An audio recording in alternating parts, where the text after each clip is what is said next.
আজকে আমরা রয়েছি তুরস্কের ইস্তাম্বুল থেকে প্রায় 1000 কিলোমিটার দূরে অবস্থিত এমন একটি এলাকায়, যেখানে ইব্রাহিম আলাইহিস সালাতু ওয়াস সালামকে নমরুদ আগুনে নিক্ষেপ করেছিল। তো দর্শক, প্রথমে আমি এবং শায়েখ আপনাদেরকে এলাকাটি ঘুরে ঘুরে দেখাচ্ছি। চলো, আমরা দেখতে পাচ্ছি শায়েখ যে কুলনা ইয়া নারু কুনি বারদাও ওয়া সালামান আলা ইব্রাহিম। আল্লাহ তাআলা ইব্রাহিম আলাইহিস সালাতু ওয়াস সালামের উপরে যে আয়াতটি আগুনকে অর্ডার করে আল্লাহ তাআলা নাজিল করেছিলেন এবং আগুন ঠান্ডা হয়েছিল, একেবারে শীতল হয়ে গিয়েছিল, সে আয়াতটি এখানে লেখা রয়েছে। প্রথম এখানে যে পানি এবং মাছগুলো দেখা যাচ্ছে, ইব্রাহিম আলাইহিস সালাতু ওয়াস সালামের সাথে এই পানি এবং মাছগুলির সম্পর্ক কি মুহতারাম? আমরা এখানে দেখতে পাচ্ছি একটা জলধারা, আর এই জলধারার মধ্যে মাছগুলো খুব সুন্দরভাবে বিচরণ করছে।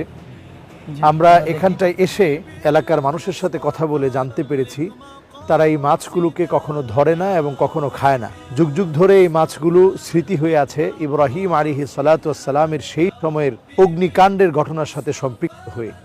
ইব্রাহিম আলাইহিস সালাতু ওয়াস সালামকে যখন ফেলে দেওয়া হয়েছিল, অর্ডার করলেন ইব্রাহিম আলাইহিস সালাতু ওয়াস সালামের জন্য শীতল হওয়ার জন্য, আগুন শীতল হয়ে গিয়েছিল।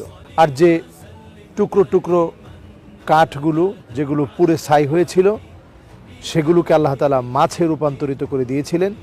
সে মাছগুলো বংশ পরম্পরায় আজও পর্যন্ত এইভাবে আছে।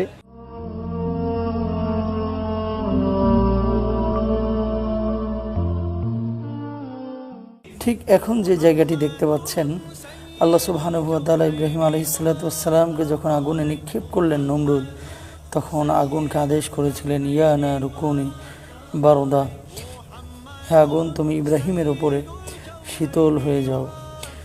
মুফাসসিরিনরা বলছেন, ইব্রাহিম আলাইহিস সালাতু ওয়াস সালামের উপরে আগুন এমন শীতল হয়েছিল যেটা বরফ শীতল, ঠান্ডা না, এমন শীতল হয়েছিল যেটা মানুষকে প্রশান্তির ঘুম পাড়ায়। প্রিয় দর্শক, সেই যে ইব্রাহিম আলাইহিস সালাতু ওয়াস সালামের উপরে আগুন শীতল হলো এবং পরবর্তীতে আগুন শীতল হওয়ার পরে পানিতে রূপান্তরিত হলো, আপনারা এখন সেই জায়গা এবং সেখানকার পানি দেখতে পাচ্ছেন। আমরা দেখতে পাচ্ছি এখানে এমন একটি জায়গা নির্মাণ করা হয়েছে যে জায়গাটিতেই ইব্রাহিম আলাইহিস সালাতু ওয়াস সালামকে অগ্নিকুণ্ডে নিক্ষিপ্ত করা হয়েছিল। অগ্নিকুণ্ডে নিক্ষিপ্ত করার পরে আল্লাহ তাবারাকা ওয়া তাআলার অর্ডারে এই জায়গাটি ওনার জন্য শান্তিময় হয়ে গিয়েছিল। জিবরিল আলাইহিস সালাতু ওয়াস সালাম ইব্রাহিম আলাইহিস সালাতু ওয়াস সালামের কাছে এসে বলেছিলেন, আলাকা হাজাতুন ইয়া ইব্রাহিম, হে নবী ইব্রাহিম, আপনি কি আমার কাছে কোনো সাহায্য চান? নবী ইব্রাহিম আলাইহিস সালাতু ওয়াস সালাম আল্লাহ পাকের কাছে সাহায্যের ভিখারি ছিলেন। জিবরিল আলাইহিস সালাতু ওয়াস সালামের কাছ থেকে তিনি সাহায্য চাননি। আল্লাহ তাআলা এমন সাহায্য করলেন, আজকে দেখুন আজও পর্যন্ত এখানে পানি রয়েছে, মাছগুলো ঘোরাফেরা করছে।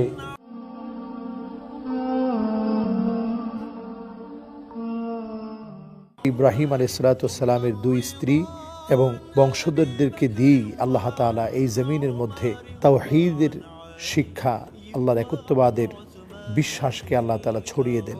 এজন্য ইব্রাহিম আলাইহিস সালাতু ওয়াস সালাম হচ্ছে আবুল আম্বিয়া। এই পৃথিবীতে 1,24,000 পয়গম্বরের প্রায় সকলেই ছিলেন ইব্রাহিম আলাইহিস সালাতু ওয়াস সালামের বংশধর। পবিত্র কোরআনে আল্লাহ তাআলা ইরশাদ করেন, ইন্নাল্লাহা আসতাফা আদম ওয়া নূহান ওয়া আলা ইব্রাহিম ওয়া আলা ইমরান আলাল আলামিন। সূরা আলে ইমরানের 33 নম্বর আয়াতে আল্লাহ তাআলা আদম আলাইহিস সালামকে নির্বাচিত করেছেন, সে বিষয়টি স্পষ্ট করলেন। 204টি আয়াতে ইব্রাহিম আলাইহিস সালাতু ওয়াস সালামের কথা বলেছেন। ইব্রাহিম আলাইহিস সালাতু ওয়াস সালাম কওমের লোকদেরকে তিনি দাওয়াত দিয়েছিলেন, আল্লাহর পথে ডেকেছিলেন। ডাকতে গিয়ে নিজের আত্মীয় স্বজন পর্যন্ত ইব্রাহিম আলাইহিস সালাতু ওয়াস সালামের বিরুদ্ধাচারণ করেছিল। ইব্রাহিম আলাইহিস সালাতু ওয়াস সালামকে তার বাবা নিজে বলছিল, وَإِذْ قَالَ إِبْرَاهِيمُ لِأَبِيهِ آذَرَ تَتَّخِذُ أَصْنَامًا آلِهَةً إني أراك وقومك في ضلال مبين ইব্রাহিম আলাইহিস সালাতু ওয়াস সালাম যখন তার পিতা আজরকে বলল, তুমি কি প্রতিমাসমূহকে উপাস্য মনে করো? আমি দেখতে পাচ্ছি যে তুমিও তোমার সম্প্রদায় স্পষ্ট বিভ্রান্তির মধ্যে রয়েছ। সেই সময়ে দেখুন বাবা হয়ে ইব্রাহিম আলাইহিস সালাতু ওয়াস সালামকে কীভাবে হুমকি দিচ্ছে হত্যার। সরাসরি পিতার জবাব ছিল এমন, ইয়া ইব্রাহিম লাইন লাম তানতাহি লাআরজুমান্নাকা ওয়াহজুরনি মালিয়া, যদি তুমি আমাদের উপাস্য থেকে মুখ ফিরিয়ে নাও, যদি তুমি বিরত না হও, তবে আমরা অবশ্যই পাথর মেরে তোমার মাথা চূর্ণ করে দেব এবং তোমাকে হিজরত করতে বাধ্য করব। নবী ইব্রাহিম আলাইহিস সালাতু ওয়াস সালামের দাওয়াতি মিশন, তাওহীদের মিশন যখন চলছিল, বাবা আজর তখন ইব্রাহিম আলাইহিস সালাতু ওয়াস সালামের বিরুদ্ধে অবস্থান নিয়েছিল।